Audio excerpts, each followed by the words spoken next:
Subscribe Gujarati story સત્ય ભક્તિનું ચમત્કાર. એક વખતની વાત છે. સૌરાષ્ટ્રના એક નાના ગામમાં ભોળારામ નામના ભક્ત રહેતા હતા. તેઓ એક સામાન્ય ખેડૂત હતા, પણ હૃદયથી ભગવાનના પરમ ઉપાસક. તેમના માટે ભક્તિ જ જીવન હતું. રોજ સવારે ગામના નાના શિવ મંદિરે જઈને દીવો બળાવતા, ભજન ગાતા અને ભગવાનને તાજું દૂધ અર્પણ કરતા. ગામના લોકો કહેતા, ભોળારામ તો ભગવાનના જીવતા જુએ છે, કારણ કે તેમની શ્રદ્ધા એવી હતી કે ભગવાન તેમની દરેક પ્રાર્થનામાં જીવંત અનુભવતા.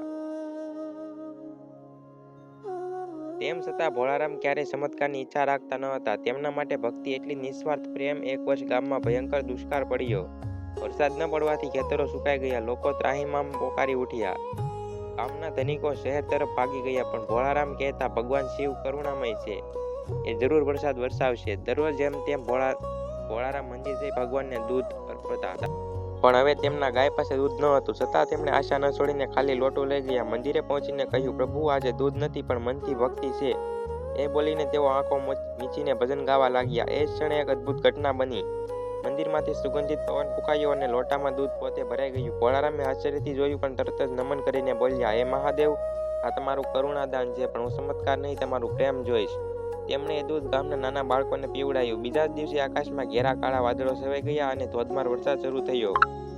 આખું ગામ આનંદથી ઝૂમી ઉઠ્યું. લોકો કહેતા, ભોળારામની ભક્તિએ ભગવાનને પ્રસન્ન કર્યા. ભોળારામ માત્ર હસીને બોલ્યા, ભગવાનને ચમત્કાર નહીં, પ્રેમથી મેળવાય છે.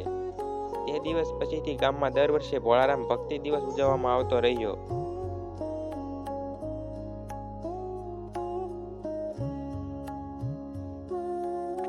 લોકો એ દિવસ યાદ રાખે છે, જ્યારે એક સાદા ખેડૂતની નિસ્વાર્થ ભક્તિએ આખા ગામને આશીર્વાદ આપ્યો.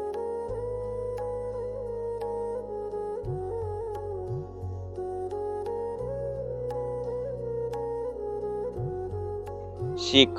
સાચી ભક્તિ એ નથી કે આપણે ભગવાન પાસે કંઈ માંગીએ. સાચી ભક્તિ એ છે કે ભગવાન પર વિશ્વાસ રાખીએ, સારા કે ખરાબ સમયમાં પણ.